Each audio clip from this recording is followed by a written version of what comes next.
돈이 세상에서 너무나 중요하다는 사실은 오늘 제가 강조 안 해도 여러분이 더 잘 아실 겁니다. 근데 문제는 교회에서 돈 얘기를 해도 좋은가? 이 신성하고 거룩한 예배 시간에 속된 돈에 대해 설교하는 것이 합당한가? 돈을 벌고 관리하고 헌금하는 일이 신앙과 직접적인 관계가 있는가 하는 것입니다. 어떻게 생각하십니까? 예, 매우 깊은 관계가 있죠. 복이 있으라지 복을 가져라, 복을 받아라가 아니라는 것입니다.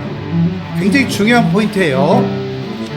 다시 말해서 성경이 말씀하는 복은 소유의 문제가 아니라 존재의 문제라는 거예요. 존재의 문제. 쉽게 말해서 복 있는 존재가 되는 것입니다. 여집사님의 새해 기도 제목입니다. 주님, 새해에는 뚱뚱한 지갑과 날씬한 몸매를 주세요. 지난해에도 제가 이 기도를 드렸는데 주님께서 거꾸로 주셨어요.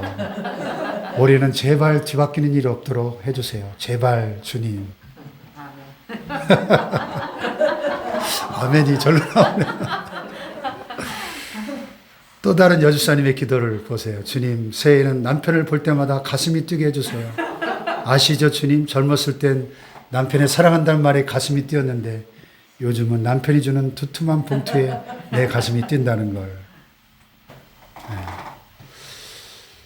오늘 여러분이 구하는 것마다 무엇이든지 얻을 수 있다면 무엇을 구하시겠습니까, 여러분? 일천번제를 드린 솔로몬에게 하나님 꿈에 나타나셔서 물었죠. 야, 내가 내게 무엇을 줄고 너는 내게 구하라. 네 소원이 뭐냐? 하셨듯이 여러분에게도 오늘 하나님 나타나셔서 물으신다면 여러분 무엇을 구하시겠습니까? 솔직하게 대부분 돈을 구하시겠죠. 하나님 잘 아시죠? 뭐니 해도 머니가 최고입니다. 제발 저러요. 돈방석에 좀 앉게 해주세요. 돈방석. 어느 식당 갔더니 진짜 돈방석이 있더라고요. 하나님 돈벼락 좀 맞게 해주세요. 대박 나게 해주세요. 현대 자본주의 사회에서 돈은 큰 힘이 있습니다. 그래서 우리 주변에 보면 돈을 진짜 하나님처럼 섬기는 사람들을 얼마든지 우리가 볼 수 있습니다. 그들의 시편은 이렇게 시작됩니다. 돈은 나의 목자시니 내가 부족함이 없으리로다. 네. 여러분, 우리 신앙인들은 가난하게 사는 것이 하나님 뜻일까요? 아니면 부자로 사는 것이 하나님 뜻일까요? 쉽게 대답하시는 질문이 아니죠. 네. 오래전에 베스트셀러 가운데 부자 아빠, 가난한 아빠 이런 제목의 책이 있었습니다. 자, 가난한 아빠는 이렇게 말합니다. 돈을 구하는 것은 악한 것이다. 돈으로 하시는 것은 아무것도 없다. 돈은 중요하지 않다. 돈으로 좋은 일을 할 수 있다는 생각을 버려라. 그러나 부자 아빠는 정반대로 이렇게 말합니다. 돈이 부족한 것이 악이다. 열심히 공부하고 연구해서 내게 적합한 기업을 창업해라. 돈은 힘이 있다. 돈을 잘 굴리고 관리하는 법을 배워라. 돈은 이웃에게 사랑을 베풀고 돈으로 이웃에게 사랑을 베풀고 교회에 많은 헌금을 드리고 좋은 곳에 기부금을 많이 내라. 그것이 바로 부자가 해야 하는 일이다. 여러분, 가난한 아빠와 부자 아빠의 말 가운데 누구의 말이 옳습니까? 부자 말입니다. 네. 여러분 어떤 아빠 엄마가 되고 싶습니까? 예. 답이 보이죠? 하나님은 당신의 사랑하는 자녀들이 부유하게 살기를 원하십니다. 아멘. 예. 오늘 보면 고린도전서 8장 9절에서 바울은 이 사실을 똑똑하게 선언하고 있습니다. 같이 한번 읽어볼까요? 시작. 부유하신 이로써 너희를 위하여 가난하게 되심은 그의 가난함으로 말미암아 너희를 부유하게 하려 하심이라. 아멘. 이것은 자녀를 양육해 본 부모라면 누구라도 어렵지 않게 금방 이해할 수 있는 하나님 아버지의 마음입니다. 예. 세상 그 어떤 부모도 자기 자녀들이 아주 너무 가난해서 날마다 남에게 빌어먹고 비참하게 살기를 원하는 부모는 없습니다. 하물며 세상 어떤 부모보다 사랑이 많으시고 좋으신 우리 하나님 아버지께서 당신의 사랑하는 자녀들이 이 땅에 살아가는 동안에 부유하게 살기를 원치 않으시겠습니까? 아멘. 물론 단순히 부자가 되는 것하고 부유하게 사는 것과는 차원이 달라요. 부자와 부유는 좀 다른 면이 있습니다. 왜냐하면 부자로 살면서도 부유롭지 못하게 사는 사람들이 얼마든지 있을 수 있기 때문입니다. 돈이 세상에서 너무나 중요하다는 사실은 오늘 제가 강조 안 해도 여러분이 더 잘 아실 겁니다. 근데 문제는 교회에서 돈 얘기를 해도 좋은가? 이 신성하고 거룩한 예배 시간에 속된 돈에 대해 설교하는 것이 합당한가? 돈을 벌고 관리하고 헌금하는 일이 신앙과 직접적인 관계가 있는가 하는 것입니다. 어떻게 생각하십니까? 예, 매우 깊은 관계가 있죠. 그래서 제가 오늘 설교 제목을 뭐라고 지었어요? 교회에서 꼭 돈 설교를 해야 할 이유. 예? 왜 교회에서 꼭 돈 설교를 해야 할까? 여러분, 불세라는 말 들어보셨어요? 불세? 불세가 뭘까요? 예수 안 믿는 불신자와 교회에 새로 등록한 새신자를 줄여서 불세라고 합니다. 이 불세들이 교회로 날아오는데 가장 큰 걸림돌이 하나 있는데 바로 이 헌금, 교회 헌금, 돈 문제랍니다. 그런데 불세들뿐만 아니라 사실은 신앙이 좋은 사람도 이 헌금 설교, 돈 설교는 은혜가 안 되니까 제발 강단에서 돈 설교 좀 안 했으면 좋겠다는 사람들이 많이 있습니다. 물론 잘못된 생각이고 오해입니다. 그것은 헬라 철학의 뿌리를 내린 이원론적인 생각입니다. 반성경적이고 반기독교적인 생각입니다. 이원론이 뭐예요? 영은 거룩하고 육체는 속되다. 영은 선하고 물질은 악하다 하는 생각이죠. 예배는 영적인 일인데 신성한 예배 시간에 속된 돈 이야기를 하는 것은 잘못된 것이다 이렇게 생각하는 거죠. 그러나 그것은 너무나 잘못된 생각이고 오해라는 사실을 아셔야 됩니다. 돈이 갖고 있는 영성, 돈이 갖고 있는 영적인 의미를 모르기 때문에 그런 생각을 하는 겁니다. 그래서 돈이 중요하기는 하지만 거룩할 수는 없다고 생각하는 겁니다. 돈에 대한 그런 잘못된 생각들이 머릿속에 꽉 들어차 있기 때문에 돈에 대한 설교를 하면 많은 경우에 시험 드는 성도들이 많이 있습니다.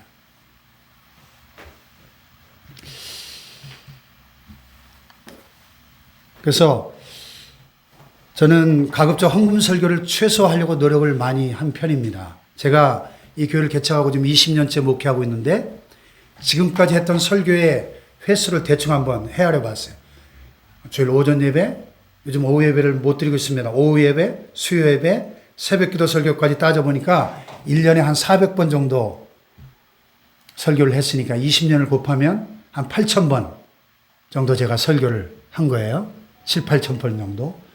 그 중에 이 헌금에 대한 설교 몇 번이나 했을까? 대충 따져봐도 한 30번이 안 넘을 것 같아요. 많이 한 편은 아니죠? 8,000번 중에 30번이 많이 한 편은 아니죠. 왜냐하면 이 돈에 대한 대부분의 성도들의 이 부정적인 생각들을 잘 알고 있기 때문에 그런 것 같아요. 왜 우리 성도님들이 이 헌금 설교에 대해서 부정적인 생각을 가지게 되었을까? 무엇보다도 그동안 한국교회가 소위 이 프로스페리티 가스펠, 이 번영신학의 근거에서 헌금을 가르쳤기 때문입니다. 번영신학.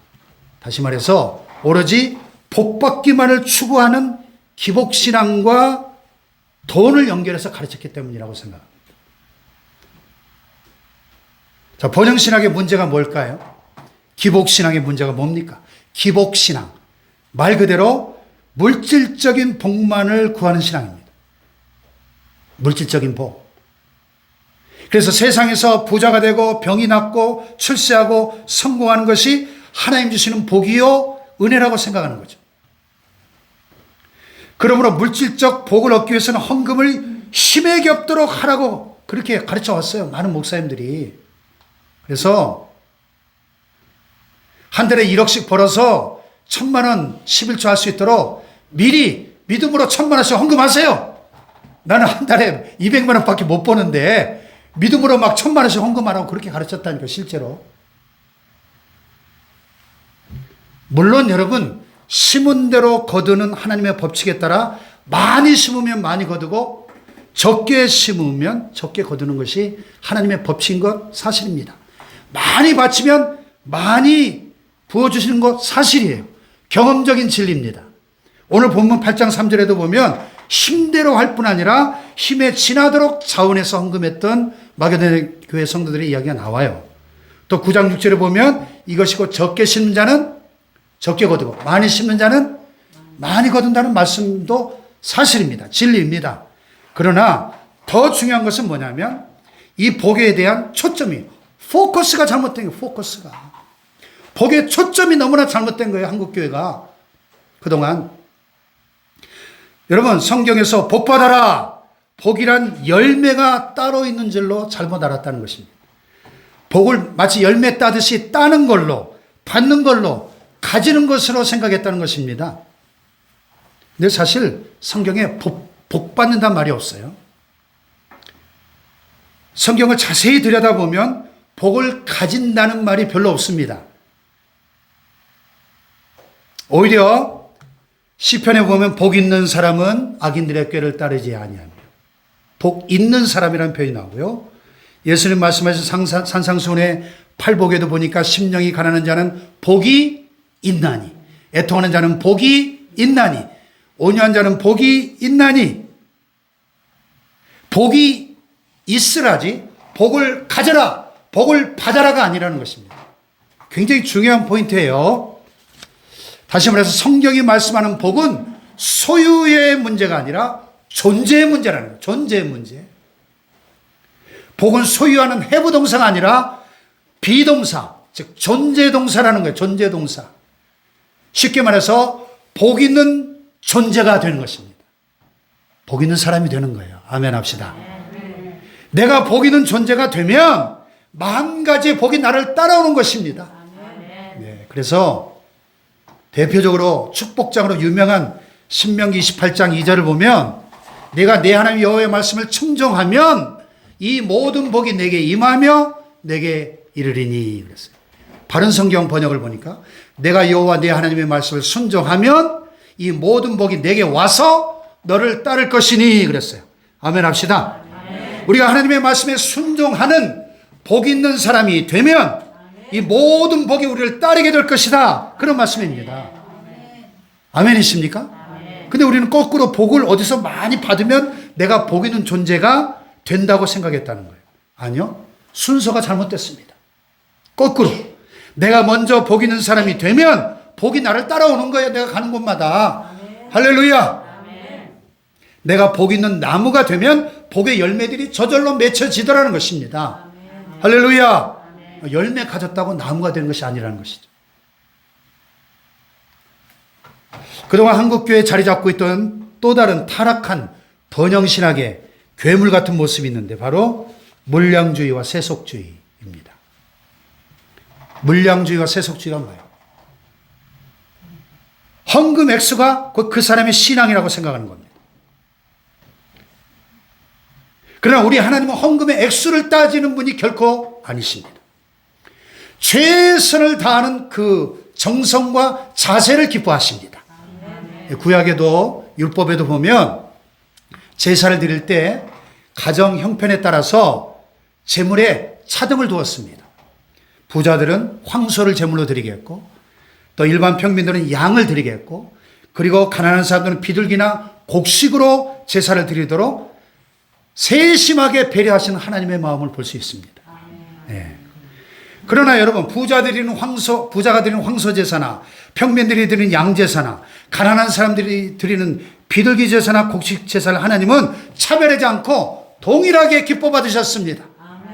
어느 걸 먼저 받고 어느 걸 나중에 받지 않으셨다는 사실을 아셔야 됩니다. 아멘입니까?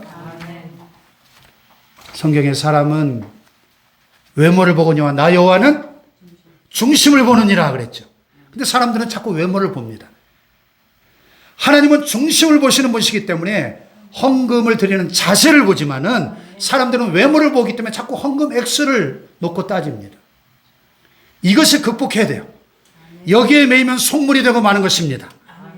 물론 크게 헌신하신 분들 당연히 격려하고 축복해야죠. 귀한 일이죠. 부자들이 많이 헌신할 때 마귀들이 뚜껑이 열린답니다.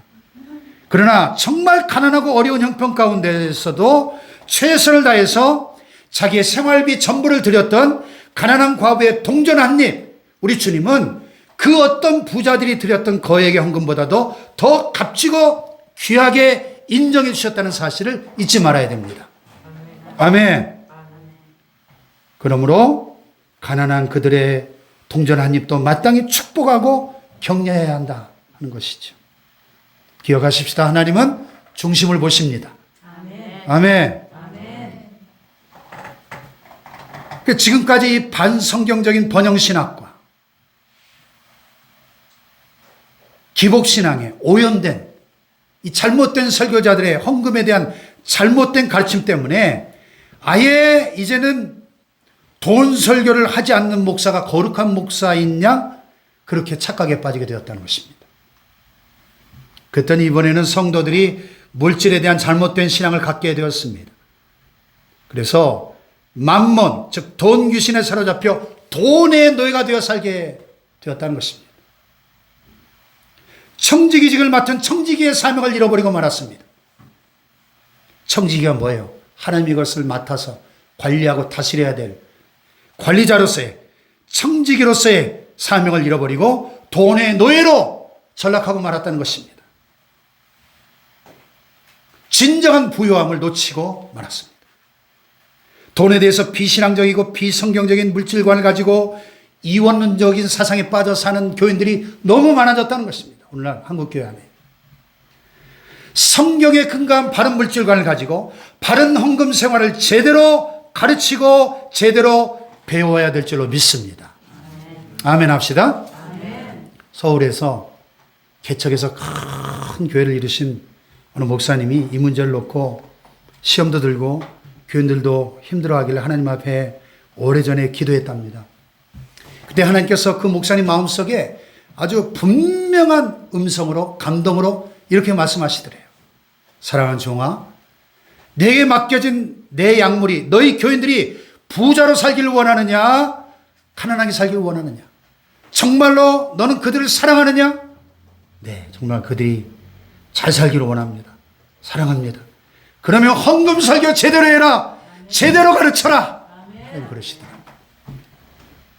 그때부터 그 목사님은 성경이 가르치는 이 돈 문제에 대한 가르침의 확신을 가지고 가르치기 시작했다고 간증하신 것을 들었습니다.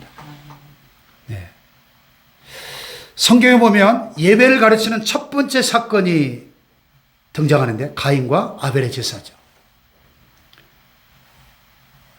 하나님께서 아벨의 제물과 제사는 받으셨지만 가인의 제물과 제사는 받지 않으셨습니다. 무엇이 문제였습니까? 이들의 예배는 봉헌, 제물과 직접적인 관계가 있었습니다. 아벨의 제물에는 마음과 정성이 담겨 있었습니다. 그 제물이 연락될 때 그 예배가 연락되었고, 아벨은 구원받은 믿음의 선진들의 반열에 오르게 된 것입니다. 그러나 가인은 그 제물이 거절당하였기 때문에 그 제물 안에 마음과 정성이 담겨 있지 않았기 때문에 그 제물이 거절당할 때 예배가 거절당하고 버림받은 사람이 되고 말았다는 사실입니다. 아멘. 아멘. 예수님이 돈과 마음의 관계를 이렇게 단적으로 말씀하셨죠. 내 보물이 있는 그곳에 내 마음도 있다. 그래요, 안 그래요? 네, 그렇죠. 여러분의 재산 목록 1호가 뭡니까? 한번 떠올려 보세요. 여러분의 재산 목록 1호가 있는 곳에 여러분의 마음이 가 있잖아요. 돈뿐만이 아닙니다. 물질도, 시간도, 은사도, 재능도, 내게 주어지는 환경도 보물이죠. 내가 귀하게 여기는 것들. 그 보물 같은 시간과 물질과 은사와 재능을 어디에 쓰는가를 보면 그 사람의 신앙과 인격과 가치를 알 수 있다는 것입니다. 돈을 벌고 돈을 모으고 관리하는 거 재주요 실력이죠. 그것은 믿는 사람이나 안 믿는 사람이나 똑같습니다. 그러나 돈을 어디에 어떻게 사용하느냐 하는 것은 신앙이요, 가치요, 인격입니다. 아멘이십니까? 예수님이 재물과 하나님과의 관계를 뭐라고 말씀하셨어요? 너희는 하나님과 재물을 겸하여 섬길 수 있어요, 없어요? 없다는 거예요. 돈은 여기서 하나님과 재물이라고 할 때 재물이 헬라로 맘몬입니다. 맘몬. 돈신, 물신. 돈은 우리 삶의 주인 자리를 놓고 하나님과 경쟁을 벌일 만큼 막강한 위력을 갖고 있다는 거예요. 아멘입니까? 아멘. 그러나 하나님은 내 인생과 시간과 물질의 주인이시기 때문에 하나님 앞에서 우리가 100% 신실할 것을 요구하시는 겁니다. 아멘. 아멘. 아멘. 겸하여 섬길 수 없다는 거예요. 시간의 선악과가 있습니다. 주일 예배입니다.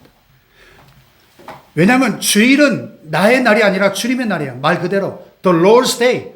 주의 날 아닙니까? 주의 날. 그러므로 주일 예배의 선악과를 톡톡 따먹고 일주일 동안 살 때 하나님이 기뻐하시지 않는다는 것입니다. 그뿐만 아니라 주일 예배 드리는데 성실했다 하더라도 나머지 월요일부터 토요일까지 6일 동안에 주어진 시간에도 하나님 앞에 부끄럽지 않게 신실하게 살아야 한다 하는 얘기입니다. 아멘 합시다. 그런가 하면 물질의 선악과가 있어요. 소득의 11조죠.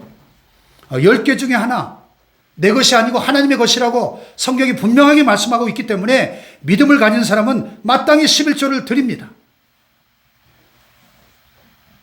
그런데 11조뿐만이 아니고 나머지 90%를 쓸 때도 하나님의 자녀답게 하나님 앞에 부끄럽지 않게 쓰고 살아야 되겠다는 것입니다. 아멘이십니까? 아멘. 네. 황호찬 씨가 쓴 돈, 그 끝없는 유혹 이런 책에 보면요. 선악과로 인간을 타락시킨 사탄이 돈에 대한 잘못된 생각을 끊임없이 우리에게 집어넣는다는 거예요.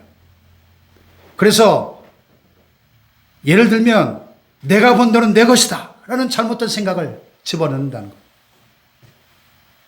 여러분 내가 벌었으니까 내 돈입니까? 내가 번 돈이라도 하나님이 주인이십니다. 우리는 위탁받은 청지기일 뿐입니다. 신명기에 보면 그런 표현이 나오죠. 하나님이 내게 재물을 얻을 능력을 주셨습니다. 내가 벌었어도 그 돈을 벌 수 있는 능력을 하나님이 주셨으니까 내가 돈을 벌 수 있었던 겁니다. 아멘입니까? 아멘. 두 번째로 돈이면 무엇이든지 할 수 있다는 생각. 마귀가 주는 생각이죠. 이게 황금 만능주의 아닙니까? 물질 만능주의 아니에요? 그때부터 돈은 이용 가치가 아니라 나를 지배하는 신이 되어버리고 마는 것입니다. 나는 돈의 노예로 전락하고 마는 것입니다. 세 번째, 돈이 있으면 하나님을 의지하지 않게 만드는 것입니다. 하나님 없어도 하나님이 안 도와줘도 얼마든지 잘 살 수 있겠다는 생각이 내 머릿속에 자리 잡기 시작하는 거예요.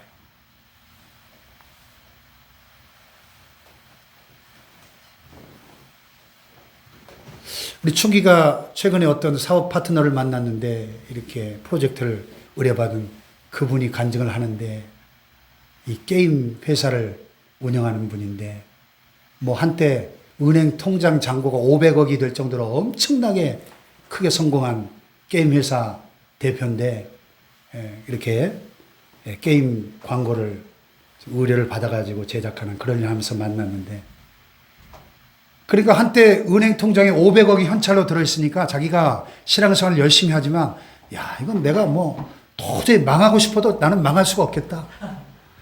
진짜 하나님이 안 도와주셔도 내 힘으로 얼마든지 나는 죽을 때까지 잘 먹고 잘 살겠다는 생각이 슬며시 들어오더랍니다. 실제로. 그러더니 얼마 안 있어 쫙딱 망해가지고 그 500억이 다 없어지고 택배기사로 몇 년을 고생해. 택배기사로 하루에 2, 3만 원 버는 택배기사로 아주 죽을 고생을 해서 다시 어렵게 해서 기반을 잡고 다시 일어섰는데 아주 대단한 간증이더라고요. 네.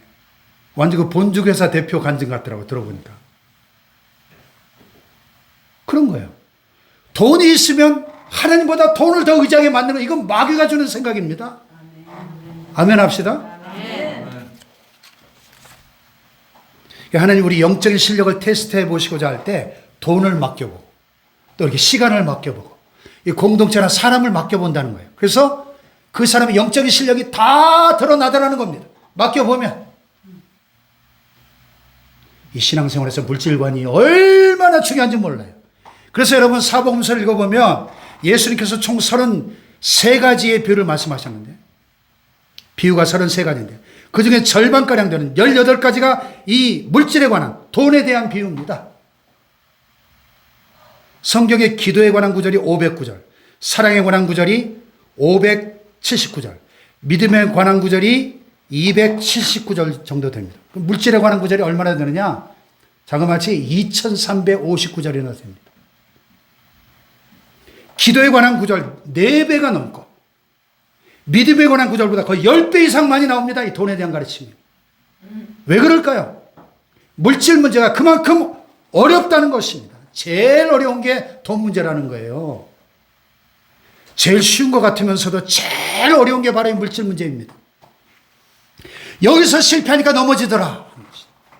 여기서 넘어지면 믿음의 사람이 속물이 되고 말더라는 것입니다.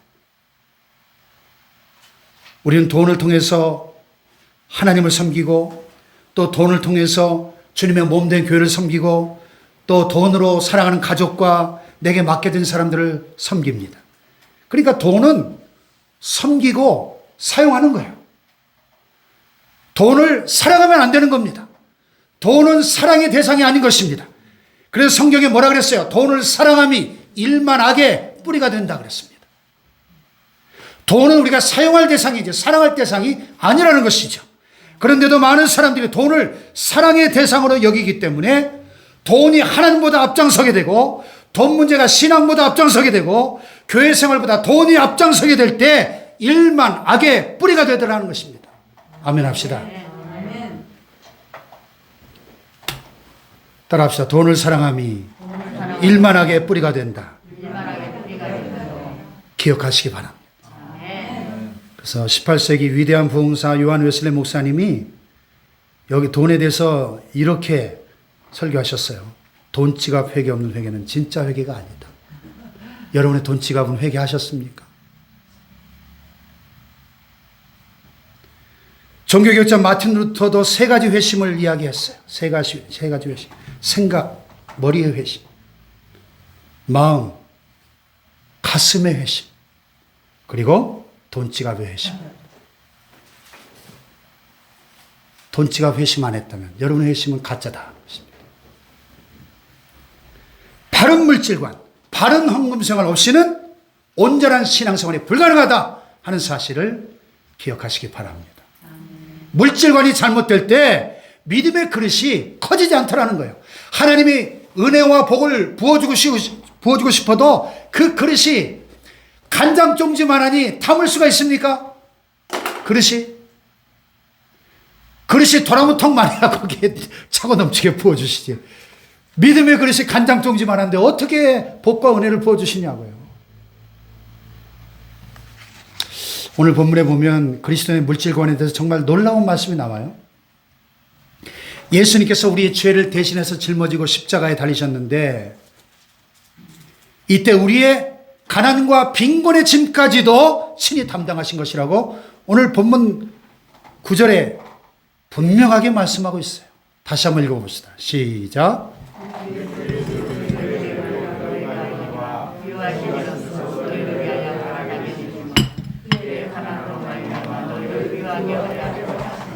아멘. 은혜입니까? 부유하신 이로서. 여러분, 우리 주님이 얼마나 부유하신 분입니까? 이 천지 만물을 다 주님이 만드셨어요. 이 천지 만물의 주인이십니다. 모든 것의 주인이십니다. 아멘입니까? 이 세상을 보세요. 얼마나 풍요로운가. 자연 만물을 보세요. 모든 것이 얼마나 풍요롭습니까? 저 하늘의 해와 달과 별들을 보십시오. 하나님 말씀으로 창조하신 저 광활한 우주를 보세요. 얼마나 끝도 없이 풍요롭습니까? 아멘. 할렐루야. 아멘. 우주 안에 최고의 부자이십니다. 그런데 너희를 위하여 가난하게 되셨다는 거예요. 가난한 목수의 아들로 요람도 없이 말밥통에 태어나셨습니다. 왜? 그의 가난함으로 말미암아 너희를 어떻게 하게? 부유하게 하려 하시려고. 할렐루야. 아멘. 주님은 우리를 부유하게 하시려고 친히 가난하게 되셨다는 말씀입니다. 그렇다면 그리스도인들이 부유롭게 사는 법칙이 뭔가, 원리가 뭔가?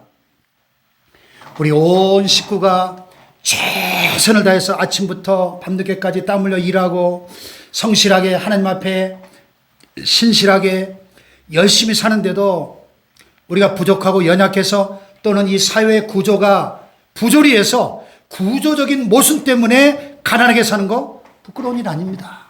부끄러운 일 아닙니다. 가난한 삶 중에도 얼마든지 누릴 수 있는 영적인 부요함, 심령의 부요함이 있어요. 그러나 가난을 극복하고 모든 채무를 청산하고 물질로 하나님께 쓰임받고자 하는 비전과 꿈이 없이 사는 것은 부끄러운 일입니다. 가난 그 자체가 선도 아니고 덕도 아닙니다. 우리 주님이 내 가난의 짐을 몽땅 다 짊어지셨다. 그러므로 내가 하나님의 은혜를 받으면, 내가 규모 있는 경영을 하면, 하나님의 그 재정적인 필요를 채워주시는 은혜가 임하면 우리가 부유한 삶을 살 수 있다. 이것이 우리의 믿음이에요. 할렐루야. 아멘. 그런즉 너희는 먼저 그의 나라와 그의 의를 구하라. 그리하면 모든 것을 너희에게 더하시리라. 아멘. 아멘. 그러기에 믿음의 사람들은 어려워도 하나님의 것을 하나님께 돌려드리고 나보다 더 연약한 사람들을 위해서 주머니를 여는 것입니다. 아멘. 아멘. 아멘. 하나님을 섬기고 이웃을 섬기는 거 우리의 큰 기쁨이죠. 성도들의 큰 기쁨이에요. 여기에 인색함이 있으면 결코 안 됩니다. 하나님 섬기는 기쁨을 평생 빼앗기지 마시기를 축복합니다. 아멘. 할렐루야. 아멘. 오늘 여기